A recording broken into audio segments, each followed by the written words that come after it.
فروکا 747 یا بوئینگ بناوی سوفیا که هاتیه گوهارتن بو هلگرتنا تلسکوپکی که 2 متر و نیوان بحنه یک جمسترین تلسکوپ لجیهانی.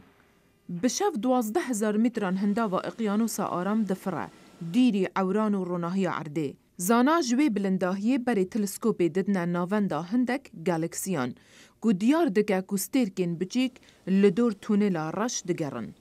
بچاوان او دیمن نزلالن جبر توزه لی تلسکوپ که هستیاره بگرمیه دکاره وینه این سرنجراکش جبومه بشینه.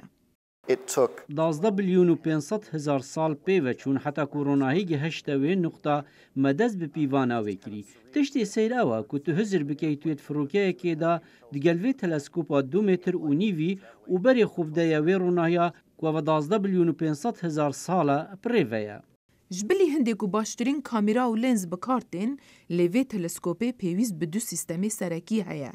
یک بو راگرتناوی، یک بو سارکرناوی. کاری ما اوه گو وی تلسکوپی بردن هندک ماتور هنه گو دزیورینن هروساجی کاری خواه بدرستی بکن. زانا این که دنا فروکا صوفیای دانه امریکی و آلمانینه لی اوین تر دکارن لگلوان هماهنگی بکن. انجام وان و کلینان ده یکم جار بشنه بردستن چاپ درکی. او جی ده به وقتی که دیاری کرده که ده به سالک و وان زانیاریان بلاف بکه. سوفیا پروژه یک هفبشه نافبرا ناسا و سنتر ایروسپیس یا آلمانیا که اف تلسکوپ چیکریه.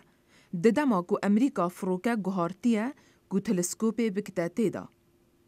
بهرا امریکا یا وی پروژه جعالی کومالا زانینگهن وکولین اسمانی تیتا بریوه برن و سا تیتا چاوری کرن که ده 10 سالن دی وکیشد.